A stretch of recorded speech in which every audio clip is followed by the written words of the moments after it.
தூத்துக்குடி மாவட்டம் திருச்செந்தூரில் 14.6 சென்டிமீட்டர் மழை பதிவு செய்யப்பட்டுள்ளது. தற்போது கிடைத்துள்ள அண்மை தகவலாக பார்த்துக் கொண்டிருக்கிறோம். தூத்துக்குடி மாவட்டம் திருச்செந்தூரில் 14.6 சென்டிமீட்டர் மழை பதிவு செய்யப்பட்டுள்ளது. தூத்துக்குடி மாவட்டம் காயல்பட்டினத்தில் அதிகபட்சமாக 15.4 சென்டிமீட்டர் மழை பதிவு செய்யப்பட்டுள்ளது. விவரங்களோடு இணைகிறார் எமது செய்தியாளர் முத்துமோகன். வணக்கம் முத்துமோகன், இது குறித்த விரிவான தகவல்களை சொல்லுங்க.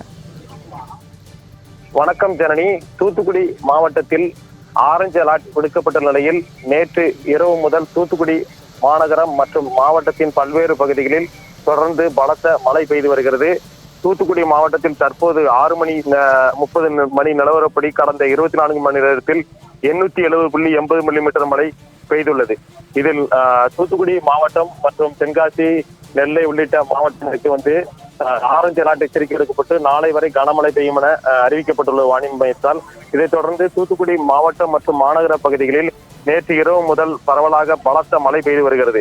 கடந்த 24 மணி நேரத்தில் மாவட்டம் முழுவதும் 870.80 மில்லிமீட்டர் மழை பதிவாகியுள்ளது. காயல்பட்டினத்தில் அதிகபட்சமாக 154 மில்லிமீட்டர் மழையும், திருச்செந்தூர் பகுதியில் 146 மில்லிமீட்டர் மழையும், சாத்தாங்குளத்தில் 84 மில்லிமீட்டர் மழையும், திருவைகுண்டத்தில் 56.20 மில்லிமீட்டர் மழையும், குலசேகரப்பட்டினம் பகுதியில் 55 மில்லிமீட்டர் மழை பகுதியும், ஓட்டப்பிடாரத்தில் 54 மில்லிமீட்டர் மழையும் பதிவாகியுள்ளது. தூத்துக்குடி மாநகர பகுதியில் 42.80 மில்லிமீட்டர் மழையும், கழுகுமலை, கோவில்பட்டி, வேடநத்தம், மணியாச்சி உள்ளிட்ட பகுதியில் 32 மில்லிமீட்டர் முதல் 45 மில்லிமீட்டர் மழை பதிவாகியுள்ளது. மாவட்டத்தில் மொத்தம் 870.80 மில்லிமீட்டர் மழை பெய்துள்ளது.